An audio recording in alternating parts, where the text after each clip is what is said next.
Our final speaker this evening is David Farrell Krell, and I hope that he will allow me, instead of evoking his many accomplishments, his work as a scholar, philosopher, translator, that I can introduce David with just 2 words, both of them French.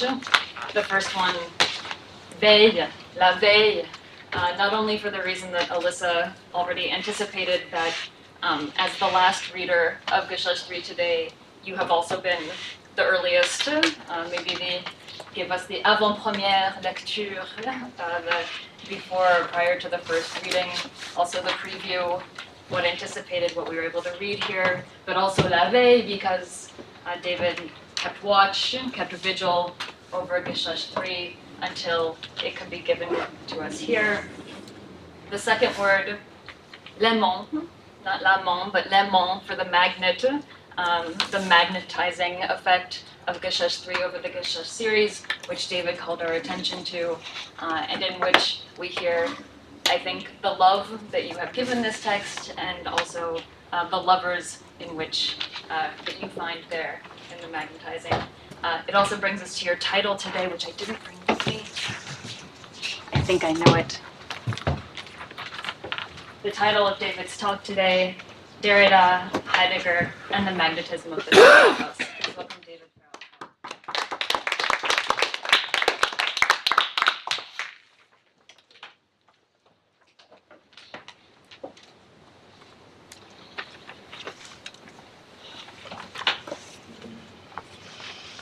I want to begin by thanking Jeff Bennington, Katie Chenoweth, and Rodrigo Tereso, the editors of Derrida's Geschlecht III, for their work, not only because their labors will benefit many others, but also because they have given me a second chance, a much needed second chance, to study this wonderful text. I first read it in unedited form several years ago at the EMEC archive in Caen, and it became the center of a book I was writing. Usually when we finish a book, especially after the toil of page proofs and the drudgery of an index, we are happy to abandon it to the shelf where it remains unread. Yet the questions any book project raises, if it's a good project, and if they are serious questions, are never fully answered in that, or perhaps in any book. After receiving the kind invitation of Katie Chenoweth and Rodrigo Tereso, I reread my own book, undergoing all the embarrassment such a rereading entails, to see which of my questions needed more work. They all did. Yet certain ones stood out as most meaty, the most compelling, and least settled questions. I'll raise at least some of these unsettled questions, but not before noting a number of issues that I missed altogether, or failed to emphasize sufficiently when I worked on Derrida's text at the archive. However, because I'm speaking at the end of this event, I also want to raise some issues that I feel certain will concern everyone here, whether or not they have read much of Derrida on Heidegger on Trakl. Probably there's no one here like that. But I do want to broaden the scope of my own preoccupations. Of all the themes I either missed or understated in my treatment of Derrida's seminar, his emphasis on nationality and nationalism is the most regrettable lapse. Like most philosophers, I've become more sensitive to this issue since the publication of some of Heidegger's Black Notebook, but also, it has to be said, since our own nation's accelerated tailspin into xenophobia, overt racism, and political criminality. For example, in the kidnapping of children at our southern border. Derrida's Geschlecht III demonstrates how nationality and nationalism shape Heidegger's thinking precisely in his use of language, by way of his idiom. Heidegger's devotion to German, especially in its medieval forms, and his relative ignorance of languages other than German, classical Greek, and Latin, caused him to miss so much that is thought-provoking in other languages and literatures. I realized long ago that his disdain for the Mediterranean was but the shadow side of the Germans' love of and need for the south of Europe. Heidegger, unlike the Hölderlin he so admired, did not seem to realize that the Mediterranean, Adriatic, Ionian, and Aegean seas flow into one another and intermix at Corinth. Hölderlin and his friend Schelling both understood that their fascination with the Greeks had much to do with the Greeks' inheritance from the East, from the Orient, from Asia, as Hölderlin calls it. As for Heidegger, on the one hand, he denies that his devotion to the German language has anything to do with nationalism, much less chauvinism.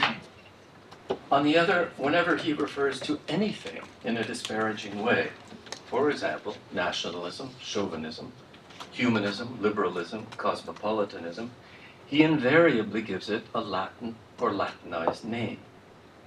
What he affirms as positive and truly thought-provoking, he always expresses in his own German, which he calls our language, unsere Sprache, drawing the reader into his community. The most striking testimony for this eminence of the German involves that single unspoken poem, which, according to Heidegger, gathers all of Trakl's poems into one by intoning a silent yet identifiable Grundton, what a musician would call their tonic. Derrida develops the paradox that this single unspoken poem, we've already heard this, remains unspoken precisely in unsere Sprache. The very silence of that unspoken and presumably never printed poem, says Derrida, speaks German. Son silence est allemand. Il parle allemand. I ought to have paid heed to that paradox. Yet no doubt I was in a hurry to get to Trakl's printed poems, discussion of which the prior Geschlecht essays by Derrida had put on the agenda, as it were, but then postponed. A second omission. In his second Trakl essay, Die Sprache im Gedicht, Heidegger tries to distinguish between the stroke, der Schlag, that divides humankind into male and female Geschlechter, the stroke that he takes to be neutral, and a second stroke, the stroke of evil, that introduces discord into the duality. It is fair to say that Derrida's principal focus is this problematic distinction between the two Schläge, or strokes, the first producing the Zwiefalt, the twofold, the second introducing Zwietracht, discord or dissension, into that twofold. The second stroke, which you'll note atypically keeps its German name, the second stroke too is der Schlag. It's as though Heidegger failed to find a good Latin word, like le coup, like a frappe. Had he read Derrida, he would have found that word. He did not. It amounts to nothing less than evil, especially when the twofold in question involves the siblings. It's when the twofold involves brother and sister, Heidegger says, that the second Schlag becomes a tumultuous evil, unrestrained, unleashed, untamed evil. At a series of moments in his seminar, Derrida shows that the distinction between the two strokes repeats the scene that he analyzed in earlier texts, the scene of good versus bad writing, the bad putatively externalizing and denigrating the interior writing on the heart and in the mind. I ought to have reread Of Grammatology in tandem with Geschlecht III, read it meticulously, at least up to and including the chapter involving Rousseau and Morelli on incest, accident, and evil. Again, I was too much in a hurry to focus on the poetry of Trakl to do this. A third omission has to do with a complaint I was always making to Derrida, a complaint involving one of those unsettled questions. For years, I prodded him to pay more attention to the theme of pain, der Schmerz, in Heidegger's essays on Trakl. He does take it up briefly in Geschlecht III, as Rodrigo pointed out to us. And the theme is fleshed out in the 9th chapter of Spirit 2 years later. But I continued to fuss about this Schmerz in later years. In retrospect, it seems to me that I myself did not do what I was urging him to do, namely, reread the many pages in Unterwegs zur Sprache, where Heidegger writes about Schmerz, pain. I did read them in preparation for this event, but the results of my own reading this time were so paltry that it seems to me now that Derrida was right to give the theme the precise treatment he did give it, and then to let it go. It ought to have been a vital theme, because Heidegger claims that pain elaborates the difference between saying and singing. The only difference between prose and poetry is pain. Poetry is pain. In the end, such pain is related, as you know, to the figure of the flame in Trakl's poetry. Yet I wanted Derrida to work his way more systematically through Heidegger's pages on pain, rather than hurry on to the admittedly captivating flame, one of the few isomorphic words in French and in German, la flamme, die Flamme, Latin flamme.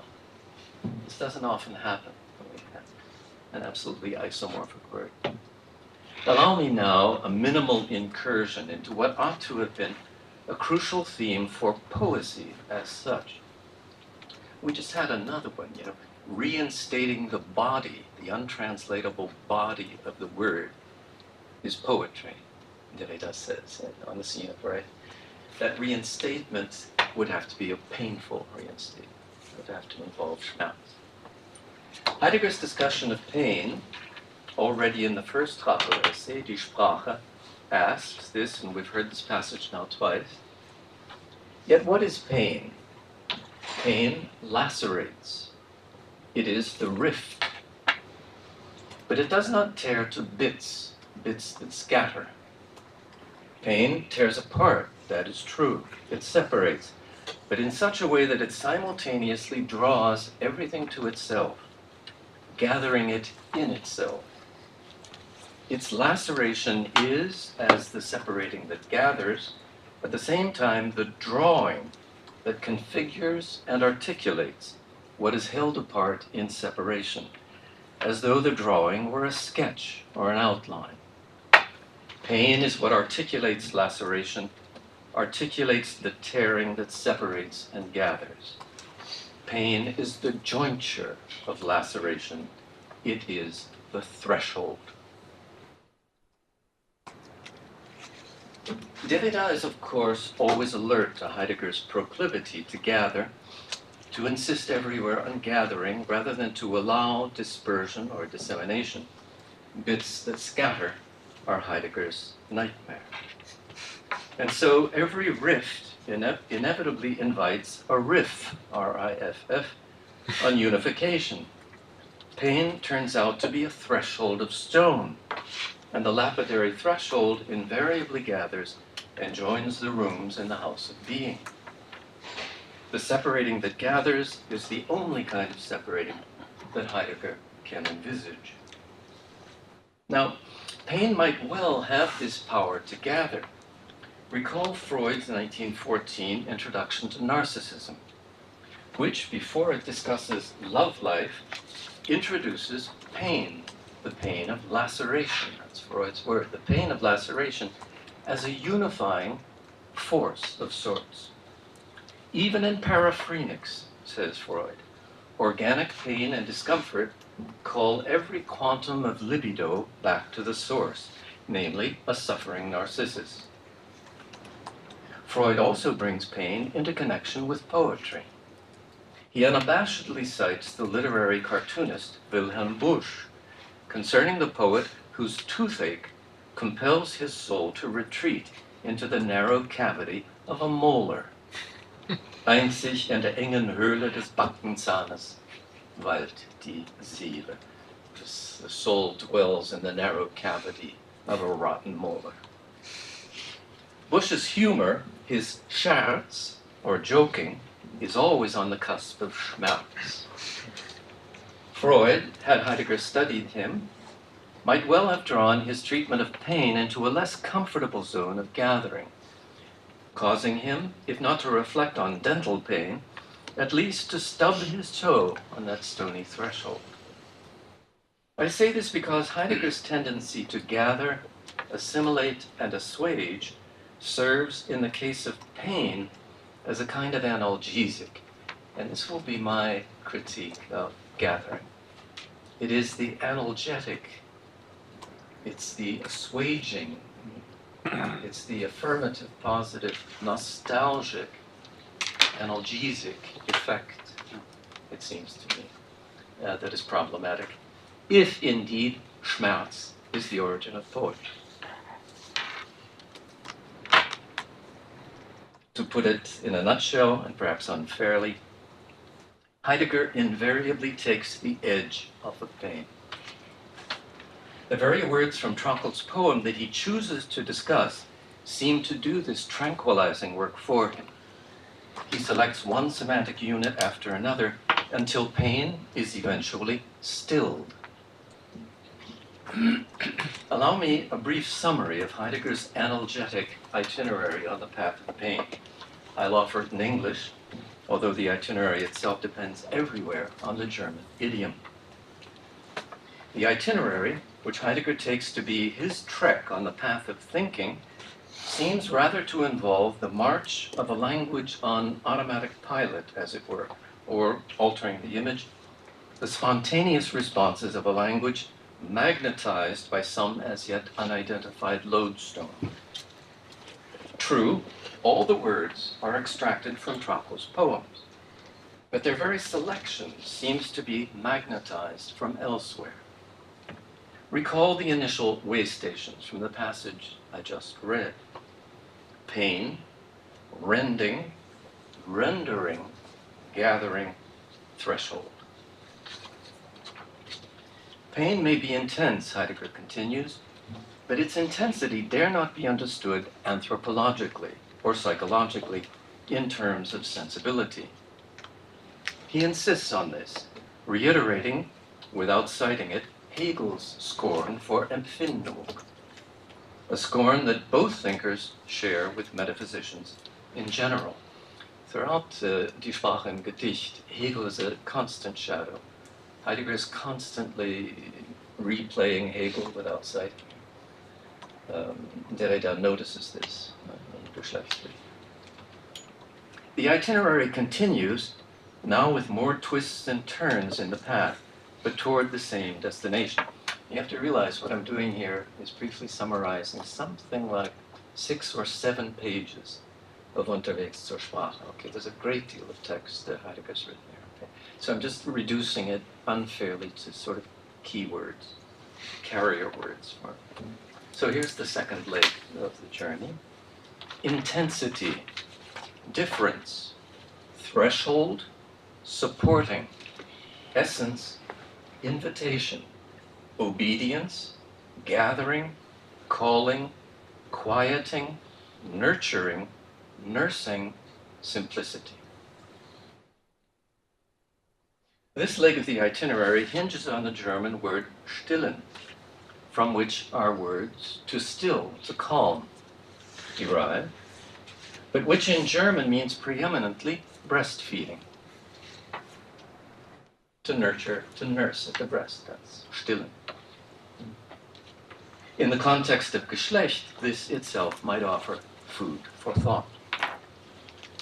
The itinerary continues, threshold, stone, mountain chain, not simply one mountain, but a mountain chain, a collectivity of mountains, pain, gathering, softening, gentleness, nursing, repose.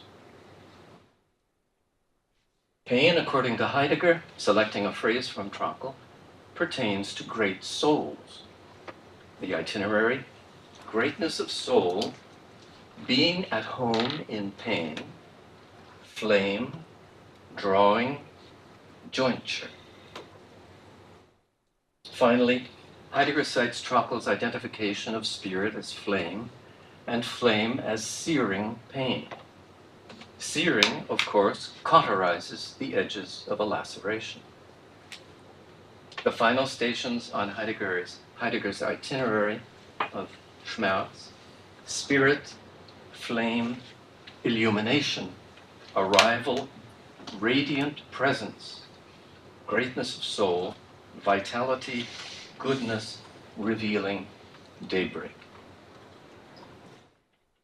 Radiant presence, perfect proximity, Derrida would say, is that hidden lodestone at work in Heidegger's idiom. So what I'm objecting to here, or raising a question about, is not so much the gathering gesture, but why the gathering has to be analgesic. That's, especially if what is being gathered is pain, the pain of poesy. Now, Derrida would be very upset with me. I can hear him. He would be very upset with me for this Google map of Heidegger's very complex itinerary. Better not to go there at all, he would say, than reduce Heidegger's text to caricature. And he'd be right. But I do it to make 2 points. First, pain, according to Heidegger, is what turns saying into singing, prose into poetry. When I'm reading Milton's Paradise Lost on the pain of the defeated angels, I feel I can understand this, and I accept the thesis that pain is poesy, poesy pain. Yet one of Satan's best lieutenants casts doubt on the assurance that there's always a remedy for pain. I quote, "For what avails valor or strength, though matchless, quelled with pain, which all subdues? Pain is perfect misery, the worst of evils, and excessive overturns all patience." More to the point, do we truly hear poetry, especially Trakl's poetry, in any of Heidegger's anodyne itineraries from pain to repose?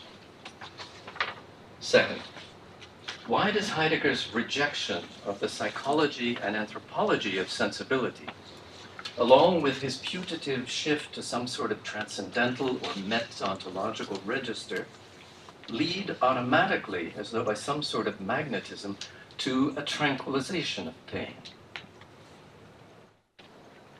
Is pain merely one of those emotions recollected in tranquility? If so, how close to or distant from pain is the recollection? Even if we consider the matter ontologically, setting sensibility aside, if one can ever do such a thing, does not poetry often involve, at least on occasion, a failure of jointure and a default of nurture? And even if we do find some positive resonances in pain as gathering, are we ever sure that we are speaking transcendentally, ontologically, rather than ontically, anthropologically, psychologically? I find myself thinking about Nietzsche's remarks in Twilight of the Idols about the role of pain in ancient Greek culture. And you'll think I've confabulated with Alyssa, but I have not, I promise you. Here's Nietzsche on Schmerz. He's thinking specifically about the pain of Greek tragedy, and he writes this about Schmerz. The pangs of the woman in childbirth consecrate pain in general. In order for the eternal joy of creation to be granted, in order for the will to life to affirm itself eternally, the travail of the woman in childbirth must also be granted. All this is signified in the word Dionysos. Unquote. Is Nietzsche thinking pain anthropologically and psychologically here? He would counter, I think, that it's difficult to think of childbirth altogether beyond sensibility. I know some people we could ask about this. Pain itself has the word, insists Heidegger. But in Heidegger's placement of Trakl, does it? When he transforms pain into, quote, the favoring of what is essential in all that presence is, such that pain defines the cheerfulness of the great soul, is nothing of Trakl's poetry lost? When he claims to put anthropology and psychology out of play, when he derides sensibility, Empfindung, does that open a space for thinking pain ontologically? Or is it a maneuver to empty pain of its lacerating force, its spasms, its periodic aches, and its steady ache, sometimes its paralysis? When Trakl invokes the mouth that wails through the white willow, a figure that is impossible to visualize but that hurts when we read it, Heidegger calls this the pure song of pain. Yet he immediately associates that song with the approach of dawn, the promise of a pristine Geschlecht, and, quote, the holiness of the color blue. If I am skeptical about this azure holiness or haleness, skeptical about the pristine dawn to come, it is doubtless because of old discomforts of mine.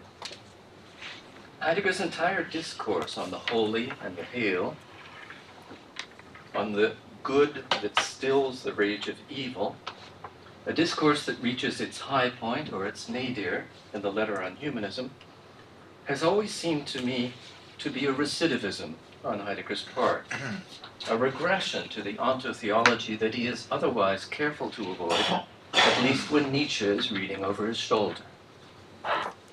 The color blue introduces Heidegger's discussion of the spirit of night. He cites Trakl's Transfiguration, calling it song, tragedy, and epic in one. However that may be, it's not difficult to accept Heidegger's judgment that the poem is unutterably intense. He continues, however, by putting pain in the service of spirit, whatever, after Hegel, spirit may be, and spirit in the service of a pain-free Geschlecht in some old or new dawn, not old or new, old and new dawn. I now cite Heidegger at length.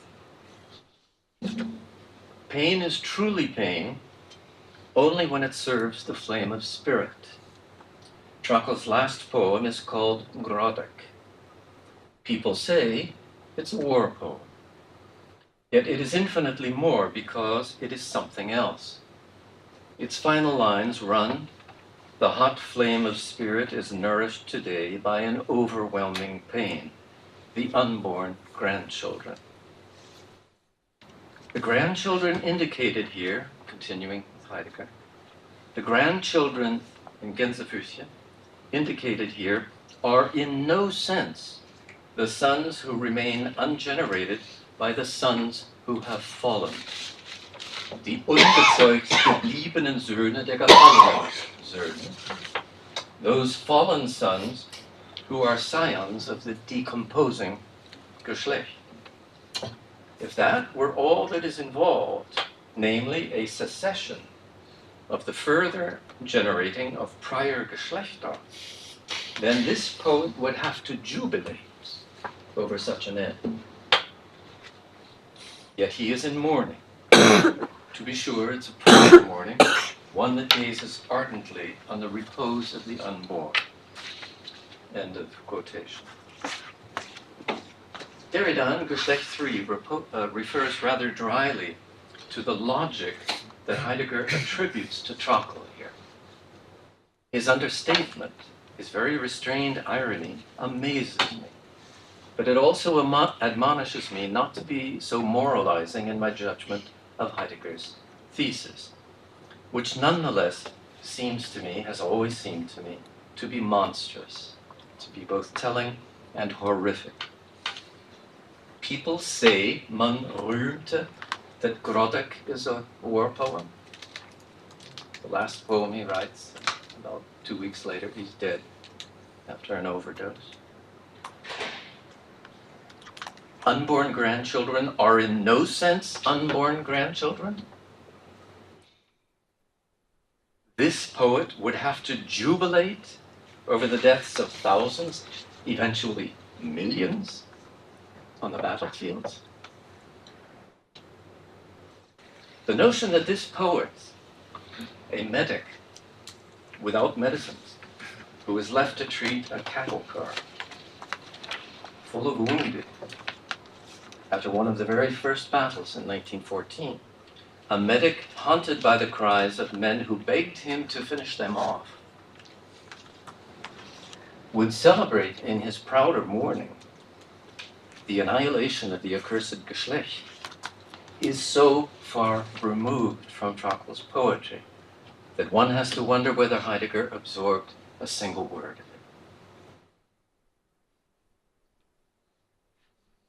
it. Derrida, for his part, felt that the destruction of a life, for example, with the execution of a condemned criminal, the most accursed of the accursed Geschlecht, is each time the end of the world. It is true to say that Trakl felt deeply that our Geschlecht is cursed. Yet to say that he would celebrate its annihilation is to miss what is evident throughout Trakl's poetry. The poems never doubt that the poet himself and those he loves are members of that accursed, decomposing Geschlecht, members of that one Geschlecht, the only one there is. Those he loves are others, but these others do not lie on the far side of our Geschlecht. If the place of Trakl's poetry is Abgeschiedenheit, apartness or even departedness, that does not mean that he and those he loves occupy a site of exception. Heidegger's fantasy, imagining that if we could skip one generation, we would come up with another more gentle Geschlecht, generated in the petri dish of some matutinal Ereignis, a Geschlecht from which all discord would evaporate as it nurses at the breast of being. All this seems to me not a placement of Trakl's poetry, but a phantasm that oscillates between the bizarre and the horrifying. Does Derrida share any aspects of Heidegger's phantasm? Derrida's fantasies, if I dare speak of them, never jubilate over destruction and death. His most breathtaking fantasy in Geschlecht III, in my view, is his meditation on Christ the sister, which I urge you to savor in this text. I cannot comment on that meditation here. It would occupy a conference of its own, except to remark that Trakl himself called his sister Karfreitagskind, not merely a Friday's child full of woe, but a Good Friday's child full of crucifixion. Derrida's treatment of the sister in these pages of the seminar, and of Christ as the sister, are nothing short of breathtaking. The word incest does not appear either in Heidegger's essays on Trakl nor in Geschlecht III. Yet Heidegger's emphasis on the eruption of evil into the heretofore gentle relation of the siblings seems to raise the specter. His desire to push back the clock and the calendar, to follow Trakl's stranger back to the time of the ungenerated, back to the impossible time of some future daybreak, the dawn of an essence that will no longer be humankind as we know it, is what propels Heidegger's text from start to finish. That desire, that phantasm, I'm tempted to say that pulsion, running parallel to what Heidegger calls the history and the sending of being, causes him to assert that the gentleness of a confluent twofold, a Sanftmut that would quell dissension and discord in the twofold, lies in the essence of boyhood, das Knabenland. That's why I pushed a little bit on that. It's not simply childhood that contains the gentleness of a twofold, but das Knabenhafte, the boyishness of children. So I want to say a few things about that. But I want to go back to just something I put in here as a clause, and this is just a word for people who do a lot of work in Heidegger. I mentioned that there's a kind of parallel, running parallel to what Heidegger calls the history and the sending of being. People who work in Heidegger are constantly thinking about the granting of time and being in the event, the Ereignis of Heidegger's later thinking.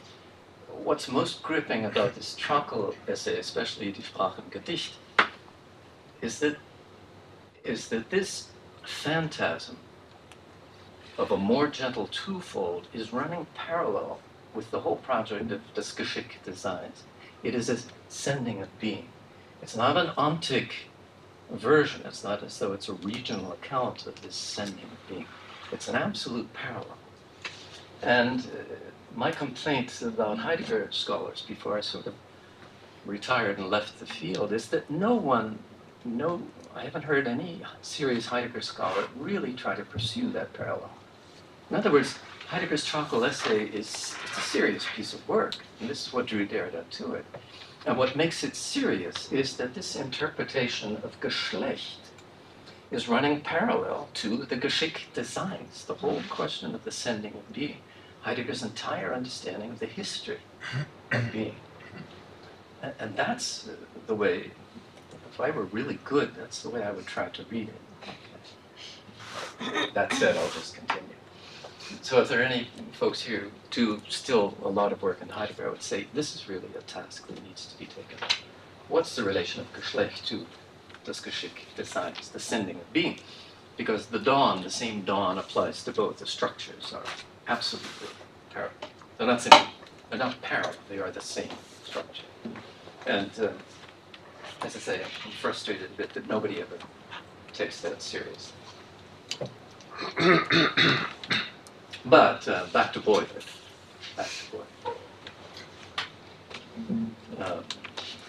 Or ahead to boyhood. Heidegger celebrates a childhood prior to puberty, the early childhood of latency. Of course, he doesn't use that word. But the childhood of latency, in which every girl is a tomboy. She is gemmed into Kill a Mockingbird. And every boy is the promise of a non-oppositional Geschlecht. That's how the text works. Das Mädchenhafte is reduced to das Knabenhafte, and das Knabenhafte is a non-oppositional Geschlecht. So the only way to a non-oppositional, gentle sexuality is boys. Das Knabenhafte. Tut mir leid, aber so ist es.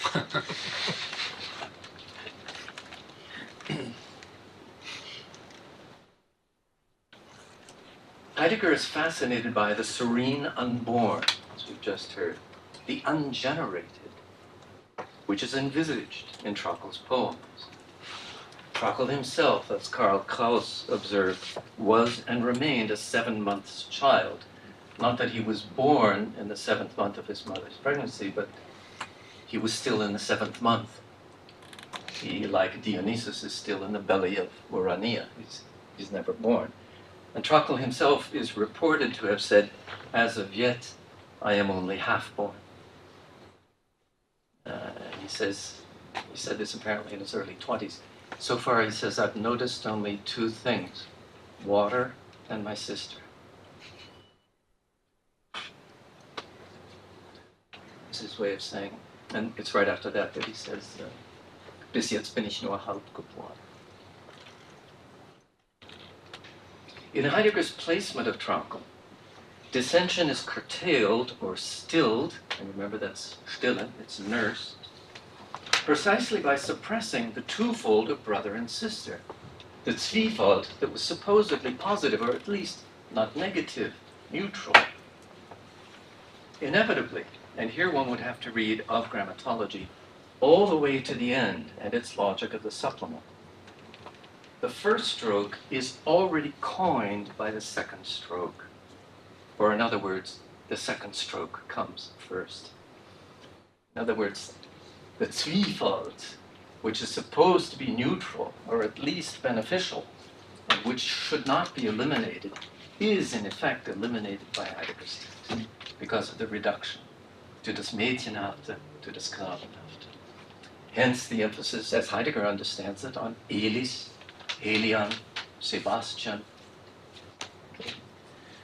forgetting that each of these figures speaks with the lunar voice of the sister. That's why in Trakl these voices are absolutely, it's a chorus of voices. But in Heidegger's text, it's a reduction to what he calls das Knabenhaft. In terms of the grammatology, bad writing was always already there in the writing on the heart. The hand that holds the stylus has always already unwittingly tilted the axis of the earth. Orientation is always off by at least 11 degrees. The importance of aimance, magnetism, in the Geschlecht series did not escape me in my earlier work, but I failed to pay attention to a remarkable parenthetical remark. It's been cited here by, I think, 6 of the speakers. Parenthetical remark, exerg, or aside in Geschlecht III. Derrida asks in the most general terms, what's going on in Heidegger's reading of Trakl? He has already noted his disquiet with the way Heidegger feels free to make metonymic leaps from poem to poem, chasing after this or that word in Trakl's poems, and then putting those selected words to his own use. Let me work my way very briefly through Derrida's parenthetical remark. What is Heidegger doing? He claims to be following the path of the stranger in Trakl's poetry. What sort of movement is this following? On what sort of a path is it? Heidegger is not directly referencing himself, Martin Heidegger, but he is describing his own itinerary, his own effort to follow.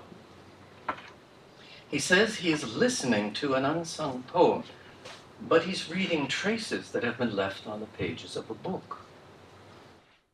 The way he reads them, hop, skipping, and jumping from one poem to the next, in a way that literary critics would, and most often do, object to, seems to be, if not arbitrary, then imposed by some invisible authority.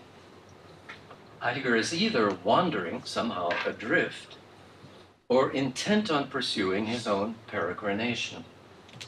He seems to be following the traces of all the figures in Trakl's poetry, although, if I may add one detail to Derrida's parenthesis, Heidegger admits that he's particularly keen to become a brother to the stranger.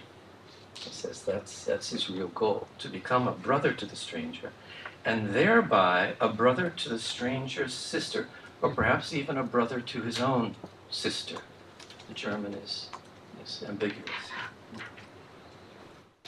In any case, when Heidegger invokes these others that he is following, whether stranger, brother, or sister, he's talking about his own path.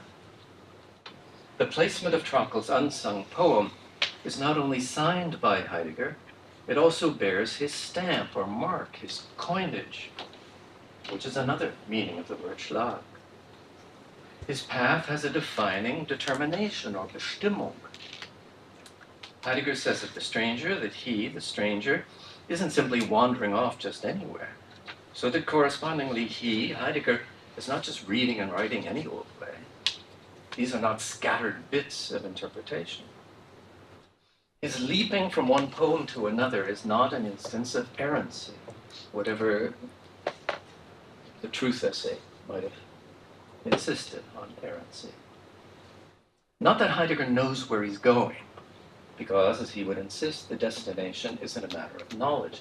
But in the end, there is an orientation and a path, a way, the German Sinn, the French sens and sentier, that gathers the peregrination. There is a sense or a meaning that orients the leaps. Derrida calls it un Sinn qui préoriente ou magnetise ou aimante sa démarche. It's as though something like a magnet moves beneath Heidegger's manuscript page and guides his steel-tipped pen. Yet magnetism is also of Derrida, if I can put it this way, and that seems to be the point of the parenthetical remark. If Heidegger's own text is magnetic, and if Derrida is magnetized by it, and if the Trakl house has at least something to do with that magnetism, then we are caught up in mysteries of magnetism. Derrida's students are already wondering about it. Why all this Heidegger? And why, of all things, Heidegger's mystifying texts on Trakl? True, Heidegger is not magnetized by Trakl alone. His stark resistance to the Christian interpretation of Trakl's poetry and his perennial opposition to Platonistic metaphysics, these forces of resistance, too, are guiding Heidegger's hand. The situating or placing he's engaged in opens onto a scene in which his own steps, his own path, his own signature is or are magnetized by multiple forces. And in my eyes, says Derrida, this is not a criticism. It is, without doubt, the condition of every situation.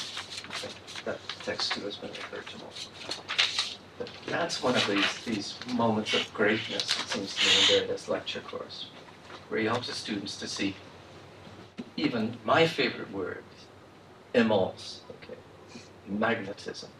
I'm caught up in the same sort of magnetic field in which every interpretation is caught up. None of us here escapes the magnetic field. I will soon formulate from this point of view, Derrida continues, a question that is, let us say, less confident. If situations surround every situating, then a complex magnetic field is always working its effects. The filings may well line up differently for each reader and writer at any given time or place, but no one escapes the field. And to repeat, every compass is both oriented and disoriented by the tilt of the Earth's axis, and by who knows what energies. Apparently the solar winds constantly distort our magnetic field. And they never cease, these winds never stop blowing. Any reading of the compass has to be, quote, let us say, less confident. In this respect, too, we interpreters are one Geschlecht. On my way to those more general remarks that I promised at the outset, let me ask this. Why is Derrida magnetized by this strange couple, Heidegger-Trakl? He certainly doesn't pretend to have the intimate relation with the poet that Heidegger undoubtedly has. Heidegger claims to have been reading Trakl already before World War I, before the poet's death in November 1914, at the age of 27. Magnetized is one of Derrida's favorite words, presumably because émence and aimer are surely related, more than related. And it's as though all of this could have to do with amour. In his first Geschlecht essay, he uses émence to announce the way his remarks on the 1928 lecture course by Heidegger are already drawn, literally magnetized by, drawn to or literally magnetized by, the much later Heidegger essay on Trakl. The word is again used in Geschlecht III in the aside of discussing the parenthetical remark whose significance I missed in my earlier work on Derrida's text. As soon as I hear myself saying the word magnetized, however, I think of one of the most apt words of praise Derrida ever received, a word from Jean Genet. Genet says that when he first read Derrida's essay Plato's Pharmacy, a text whose complexity bedevils even those who are expert in Plato's philosophy, and especially them, one must say, Genet sensed that a magnet was exerting its force beneath the page on which the words of the essay were printed, drawing the filings of Derrida's thought into an astonishing yet seemingly inevitable order. That seems to me, if you get a review like that, you're in good shape. Both Heidegger and Derrida are magnetized by poetry, yet the expressions of that magnetism are remarkably different. Heidegger believes that his love both justifies and enables a conversation with it, and that such a conversation, in the case of Trakl, can and must base itself on the placement or situating of a single unsung poem that gathers all the poet's poems into one. Derrida is above all sensitive to the fact that the ostensible conversation in this case requires reading traces rather than listening, especially if one claims to be listening to what is unsung. And he wonders whether such placing or situating ever really takes place. Indeed, there are moments in Heidegger's two essays on Trakl when Heidegger himself notes it. One thing is certain. If it ever does take place, the placement is magnetized by uncanny forces beyond his and our ken. Forces at work beneath the page, and thus quite beyond the range of our perception. I do realize that at some point in my life, when the danger of narcissism at least seems to be abating, I will have to ask myself why I am magnetized by Derrida, on Heidegger, on Trakl. But now to those very general questions, really simple-minded questions, in order to conclude. The opening pages of Derrida's Geschlecht III focus on the interplay between what Heidegger calls Erörterung, placement, of the unsung poem, and a commentary or elucidation, Erläuterung, of discrete poems. Surely few of us believe that we ever have access to a single unsung poem that gathers a poet's entire production. And yet, as delightfully surprising as a Dickinson poem or a Mozart composition always is, we often recognize even the surprises as Dickinsonian or Mozartian sorts of surprises. We can be fooled. Some other poet could be quietly chanting up there on the second floor of the house. And the Mannheim school often sounds very much like Mozart, even to the well-trained ear. But when we refer to the style or styles of the poet, we seem to be asserting familiarity with his or her place among the throng of poets. As much as we reject the Platonism that would claim to describe the eidos of Dickinson or Mozart in each piece of their work, we do light up with recognition from time to time when we listen to performances of their work or read their traces. What is this recognition if it's not a placing? Another very general question. How can we account for those commentaries on a work of literature or art? Those rare commentaries that truly deepen our appreciation, change the way we confront a work, enhance rather than diminish our astonishment in the face of the work. At one point in my life, I was teaching a seminar on Faulkner's As I Lay Dying and the Sound and the Fury. There was much insightful commentary on those jewels of our literature, but when I read the books of an Alsatian commentator, André Bleikasten, I knew I was in the hands of someone who was more than a commentator. But what does that mean? What broadens and deepens a commentator's experience in such a way to enable an exceptional reading, such that we are tempted to say that it occupies the very space or place or world of the artist, even if Strasbourg is very far from Jacques. The question remains, to what sort of place are we granted entry when we receive the benefits of exceptional commentary? It can't be simply a question of expertise, although long familiarity and years of hard work will never be lacking. It's difficult to say what transcends commentary. Yet, here's my question. What would have happened to the education each of us received had certain exceptional commentators been missing? Commentators who were much more than that. Something more like situators. You should forgive the barbarism. Maybe a term for George W. Bush. Who are the situators? This question leads me, by way of gratitude, back to Derrida. There is so much that I admire in Geschlecht III, so much that I have left out of account here as well. By focusing on the aspects that I missed, I risk giving you the impression that Derrida's seminar is too abstruse to merit your attention. Not so. It's a model of deconstructive criticism and a model of effective teaching, a model of what I call, blandly enough, the exceptional. Perhaps what I admire most about it comes right at the end, when Derrida reads Trakl's poem Abendländisches Lied, Western Song, in which the key expression, one Geschlecht, appears. What Derrida is able to show is that Heidegger, for all his attention to detail, suppresses the theme of the lovers, who in fact do not appear at all in Heidegger's two essays on Trakl. In fact, the expression die Liebenden doesn't appear in Unterwegs zur Sprache. It's everywhere in Trakl's poems. In one of the appendices to my book, I simply reproduced the poems, and there are dozens of them in which die Liebenden is a major figure. That suppression or omission of the lovers on Heidegger's part is difficult to understand. Here's the final stanza of Abendländisches Lied. O die bittere Stunde des Untergangs, da wir ein steinernes Antlitz in schwarzen Wassern beschauen.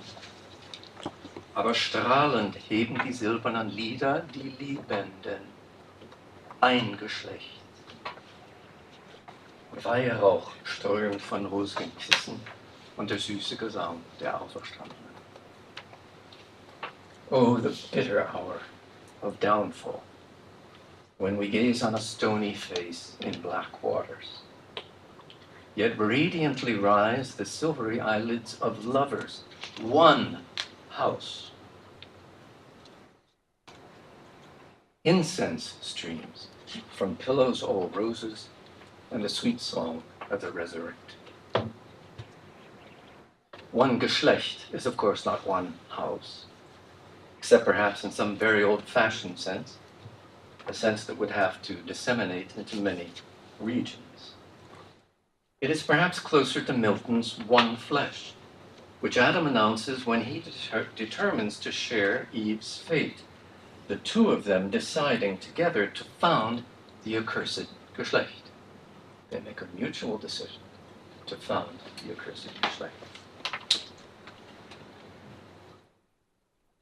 Derrida is able to show that if Trakl's poetry ever responds to radiance, it does so on the scene of lovers, and not as a discourse on the presencing of the present. The lover's resurrection song, intense in its pain and its joy, is sung on the horizon of fragrant pillows. It is chanted on the horizontal and not on the vertical axis of some historicist event. For me, that's still, by making this a story of the Geschlecht designs, Heidegger turns Trakl's story into a story of a vertical ascent into an old new dawn. Trakl, it seems to me, remains horizontal. Remains horizontal. There is no vertical. There is no ascent to another Geschlecht. There is no remedy for the pain of the accursed Geschlecht. Get used to it, Georg would say. As Jocasta says to Oedipus, when he tells her, I'm afraid I might sleep with my mother, she says, get used to it. Every boy dreams this, she says, get used to it. This is Trakl's. This is Trakl's. Derrida affirms Heidegger's effort to engage in a conversation with poetry, noting that it was exceptional in the Germany of his time, whether in the 1930s with Hölderlin, or the 1950s with Hölderlin, Trakl, and Georg. If philosophers feel free to engage with poetry nowadays, says Derrida, it's because Heidegger made it possible. Here, too, Heidegger finds it impossible simply to anathematize Heidegger and to burn his books, which has become a new popular sport in philosophy, not only in the United States. And yet every maneuver of Heidegger's conversation with poetry disquiets Derrida, to say the very least. What to do? He does a very old-fashioned thing. Instead of lighting a match, he lights a lamp and he reads. How does he read? He reads always doubly, and I'll finish with this.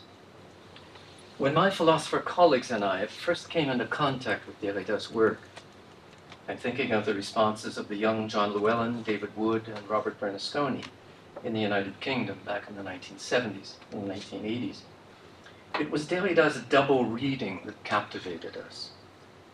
Not much has been said about this in more recent times, and so I want to remark on it at the risk of repeating what everybody knows.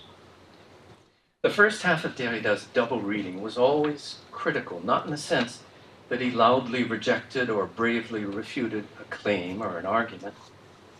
Rather, he tried to show painstakingly, always from inside a philosophical or literary text, the instability of the claim or the theme, the internal stresses and strains, the ambiguities and ambivalences in the thinking and writing, often in the rhetoric that worked its will on the purported logic of the text. The result of this first half of the double reading was always devastating. An example from the Geschlecht series. Derrida took a lot of trouble to scour every nook and cranny of Heidegger's work in order to find either direct or implied discussions of sex and gender. The result? Heidegger most often seems either to dispatch gender and sex to some ontic realm that is scarcely worth discussing, as though gender and sex meant nothing to our being here, or to inflate these things to some transcendental or meta-ontological level where their content threatens to evaporate. The first half of the double reading exposed something then like a flaw or a gap in the very structure of Heidegger's thought, exposed it so deftly that it seemed nothing further could be said on Heidegger's behalf. Call an ambulance. The second half of the double reading, always within the same essay, always within the same piece of writing, the second half of the double reading developed in a positive way the selfsame claim or argument or theme. It granted the thinker or writer in question every benefit of the doubt. The second half of the double reading looked for something like a creative possibility emerging from that nook and cranny of the thinker's thought, something daring, perhaps even unheard of, on which Derrida then elaborated. The elaboration itself was quite bold, and yet at the same time, let us say, less confident. Hence the bouquet of perhapses. Perhaps this, perhaps that. In our present example, Derrida wonders whether Heidegger is actually trying to think sex and gender beyond the common reduction to a querulous twofold, beyond the male-female opposition that is taken as a given. Perhaps when Heidegger in 1928 envisages a potency of essence, eine Mächtigkeit des Wesens, an original positivity in the neutrality of Dasein, perhaps he is entertaining a radically transformative and liberating thought about gender and sexuality. Rather than simply ignoring these things, he is perhaps redefining and recreating them. Perhaps when Heidegger in 1953 appears to be regressing to a period of latency and confusing little girls with little boys, perhaps he is persisting in the dream of a twofold or a manifold that need not succumb to dissension. A twofold that could perhaps be folded differently and multiply. Perhaps the dream exerts a certain magnetic force that opens onto an increasingly complex magnetic field. When Trakl identifies his sister, impossibly, as die Fremdlingin, die Mönchchen, the girl monk, die Mönchchen, and die Jünglingin, the youth girl, the girl youth, the boy girl, the girl boy. Is it a reduction of 2 to 1, or the unheard of equation for each n, n equals n plus 1? Is it all too familiar, or the as yet unthought and unsung? When Heidegger invokes the vision of a gentleness in the confluent twofold, Is it a sheer phantasm that evades the perils and embroglios of a life that is sexed and gendered? Or is it the dream of a pre-dual or extra-dual sexuality and gender that is at peace with its othernesses? The double reading by Derrida answers yes to both questions. In Plato's Sophists, the stranger recounts the dispute between the materialists and the idealists, a dissension that will shape all of philosophy to come.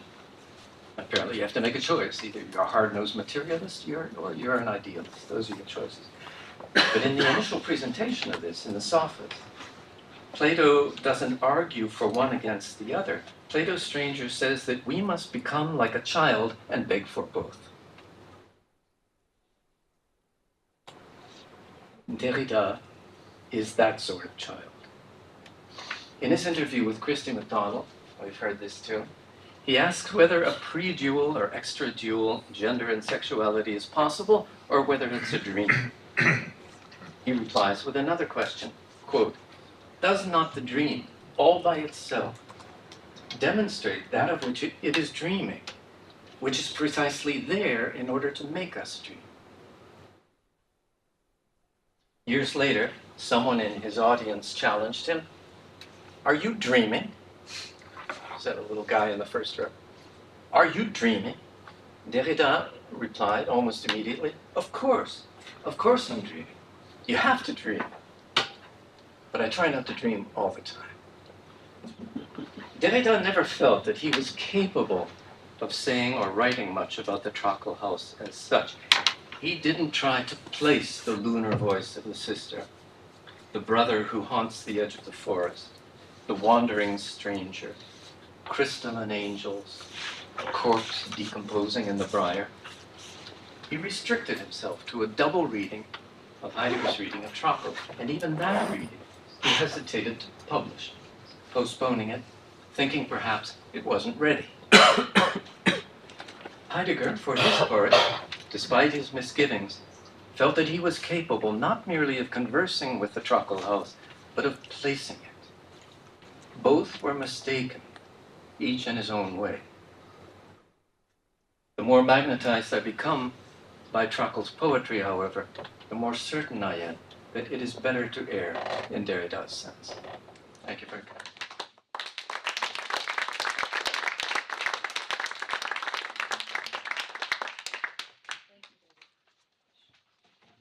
Time for a question or two.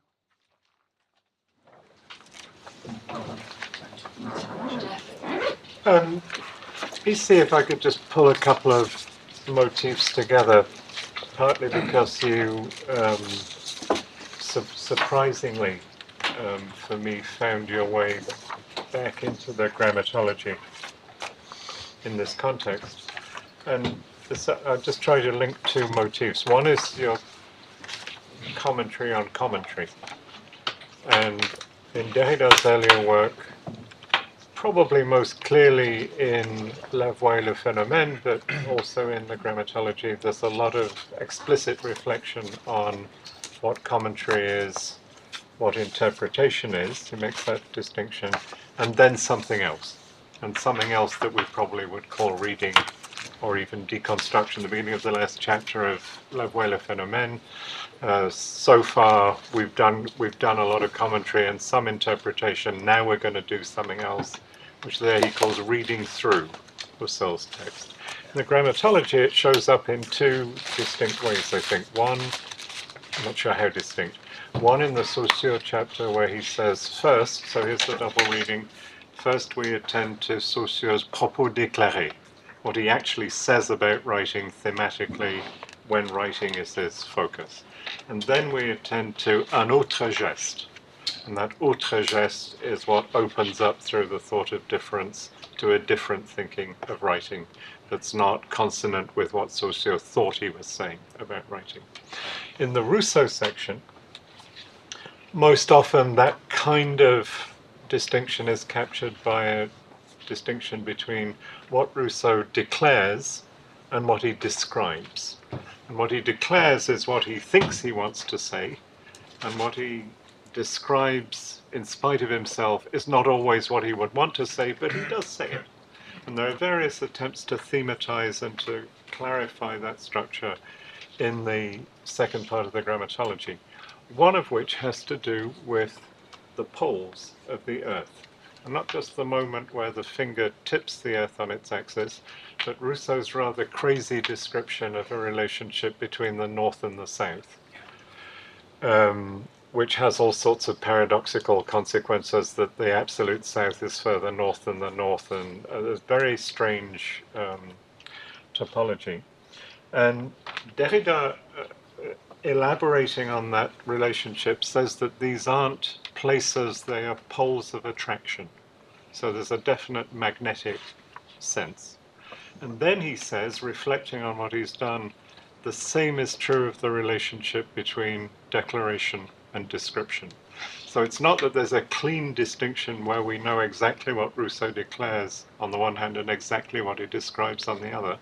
This is a polar structure, as Derrida says explicitly, which is, I guess, a magnetic field pulling this way and pulling that way.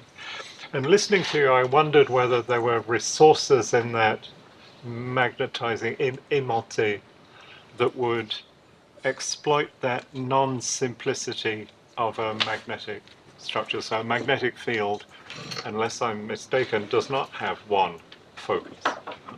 So things are drawn, but they're drawn in a way that's more complex than the one way.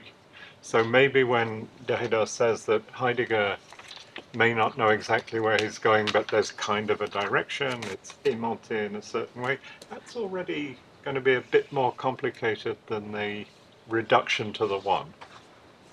And that whether perhaps there would be room in thinking about Derrida and his relation to Heidegger to exploit that kind of polar, multiple attraction, a complex magnetic field, I think you said at one point, which would have perhaps not only even two, but several places or poles or tensions that would never in fact be reducible to one thing, one meaning, one truth, one anything. The core of a double reading has to be that it's non-oppositional structure. It's one of those earliest moments where Derrida says, I'm not interested in opposites. So I describe it rather simple-mindedly there as being essentially devastating and then somehow rescuing. So that's very naive. So I like the way you put it. This is apropos of nothing, but it's one of the things about the magnetic field that's interesting is that the North Pole is the South Pole. That's why your compass points north. It's drawn to the north because that's the south. Okay. But every 500 years or so, the magnetic fields shift. There's an absolute reversal. And what we call the South Pole then becomes the North Pole the South. And scientists don't know why. And they can't predict when this flip occurs. So it has to do with the Earth's core and with solar winds. Those are the two big factors.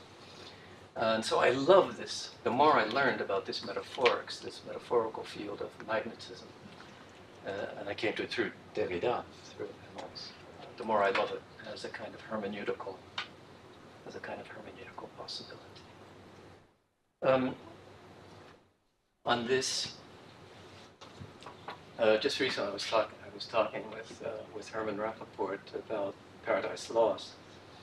There's a dramatic moment in Paradise Lost after the angels have fallen, and after Adam and Eve are ejected from the garden.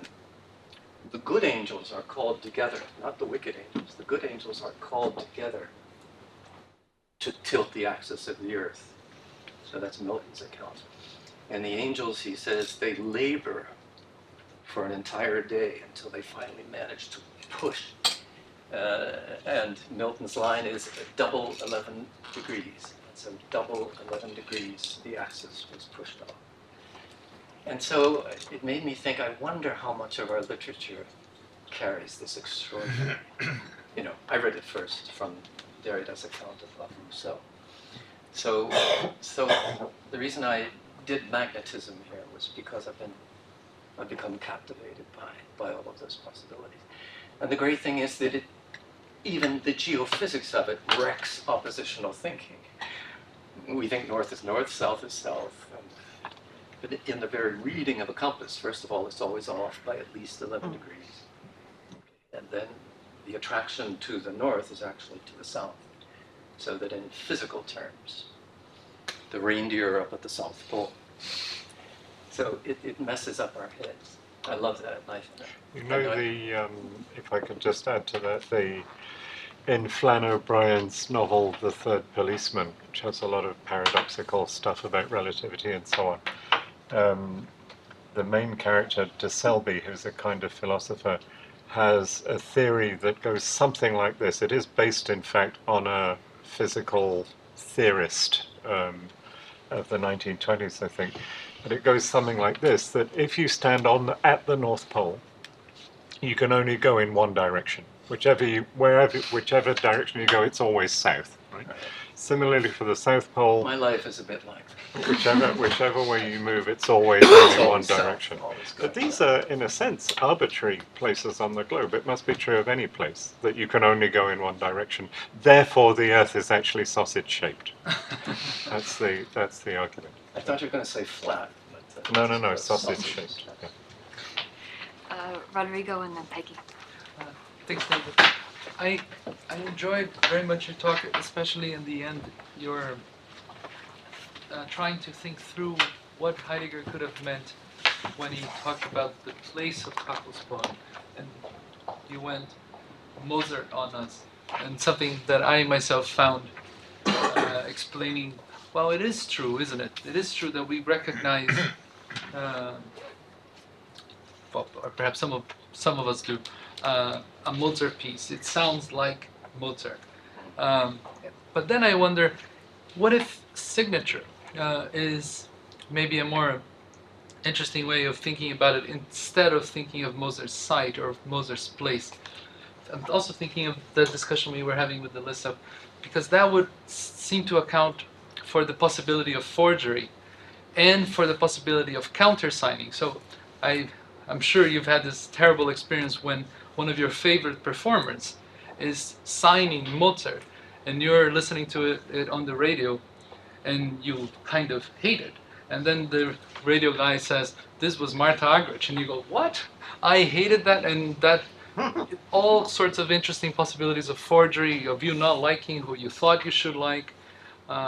Maybe signature and counter-signature, fake signature would be a way to do it. Yeah, a friend of mine was saying,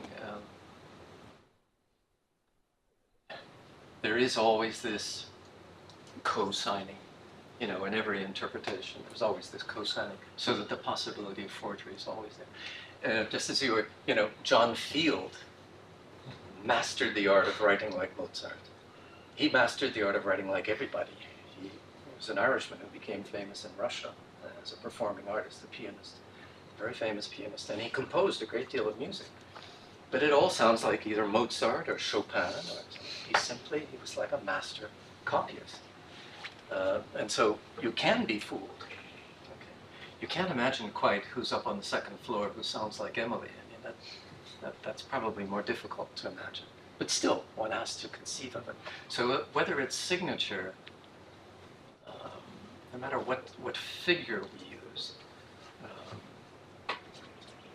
there is this possibility of mistake. But the reason I came back to it was, as I say, in this simple-minded way, I'm trained in philosophy, so not as a reader of literature. And I see my own naivete with regard to this. But specifically with regard to Trakl, the Trakl criticism often uses the phrase die Traklwelt. That's one of the phrases that they use. And that's very close to saying there is a Trakl world, there's a Trakl place. And the reason for this is he has a vocabulary of 1,000 words. He has so many repeated lines, he's like Homer. You will find the same words, the same phrases, entire lines, repeated over and over again. And he inserts these almost as like pieces of jigsaw puzzle pieces he can insert. And so many people felt justified in saying, there is a world, a relatively small world, okay, and you can sort of identify the elements. And so that's very much the case. What I was trying to do in the heavier parts of my paper, the parts where you could see I got mad at Heidegger, the danger about speaking of the Trakl world, or Trakl's place, is that you can so veer off into something like this thing, you know, unser Dichter, der müsste jubeln. You know, I read that and I sink, I fall on the floor. It seems this is one of the most horrible things that Heidegger ever wrote. And I include all the things we know where he said. This is a desperately horrible thing to say. Here's a man who dies because of what this poem is expressing. And so this analgesic tendency of Heidegger's is to me touched by something wicked. His desire to leave the darkness behind and to come to a new dawn, his desire to rescue the race, the most Christian platonizing gesture you could have, is so askew, it's so maladroit, it's so outside of the Trakl world. Say I, who am I to say? But that's what I say. I would have said it to Heidegger had I been that smart when I was young. I wasn't. So these things, I think, show us that every placement, even if we feel driven to say, well, we do place things, our great commentators do, we place Faulkner, there's something like that, because it's not just a commentary. But then I want to remember the warning signals, that you can be intimate with a poet and read him while he's still alive, okay, when he dies at age 27. And you can still write perverse nonsense. And this in a text that Derrida admired, almost without restraint. So that to me, it's a great instance of nightmare hermeneutics, really, of nightmare hermeneutics. There's no doubt that Heidegger knew Trakl's poetry much better than I will ever know it. And what does that mean? Nothing. It means nothing in terms of what this placement would be. And so what seems to be simply a kind of an anodyne remark that there is a single unsung poem. Nay. And even if it's sung, you're reading it. And Derrida, with almost a kind of simple empiricism, he says in his no, we're reading. There it is, it's a book. And when Ian was showing us in Heidegger's own copy, the marginal notes, no, it was a book. Heidegger was reading a book of Trakl's poems. He was not listening to the unsung poem. He probably thought he was, but we all think we do things that we don't do. So that's what gets me about this situation. And what I admire about Derrida's reading is, it's true he doesn't have that intimacy with Trakl. He doesn't dare really say what Trakl is all about. And yet he knows, he has a sense for when Heidegger simply goes too far or makes a decision that could ricochet in a horrible way. And this is what I find so admirable in Derrida's text. That even as ill-equipped as he thought he was, talk about an eye for when the danger is there. So I think it's it is simply an extraordinary text. All of the Geschlecht pieces are extraordinary. One other thing that's come up here that just occurred to me, I wanted to say it before. You remember this business about whether dispersion, dissemination is always negative or whether it can be positive? There's a key for this that Derrida writes about in the first Geschlecht piece. Heidegger tries to distinguish between two kinds of dispersion. There's a thing called Streuung and that's a kind of transcendental mightiness of essence, which then disperses into genderedness and sexuality. So Heidegger dreams of this kind of, it gets translated as potency of essence. I would avoid that. A mightiness of essence. And the question is, and then Heidegger tries to say, but in addition to this Streuung, there's a thing called Zerstreuung. Every Zer prefix in German means you're in trouble, you know. Man geht schwimmen, but if you zerschwimmen, you drown. Okay. So Zer just means trouble. So Streuung is this transcendental, you know, absolutely positive. It's fecundity, it's cornucopia. And just add the Zer to it, and it means scattered bits, dissemination, out of control. And the great tour de force that Derrida exercises in the first of these Geschlechter is, he sort of demands of Heidegger, let's distinguish between Streuung and Zerstreuung. Let's try to see if we can. And of course you cannot. And it seemed to me that was the piece of Derrida's. I had read some of his work, but it was when I read that, and it was shortly before I met him, and it was on the basis of that piece that I knew he had something to teach me that no one had been able to teach me in reading a text of Heidegger. So who is this damn Frenchman who knows more about Streuung and Zerstreuung than all the German professors and American professors that I had? So he is simply an extraordinary reader all the way through these Geschlecht pieces. I want to affirm that as an ex-philosopher, as a retired philosopher. It is simply extraordinary work.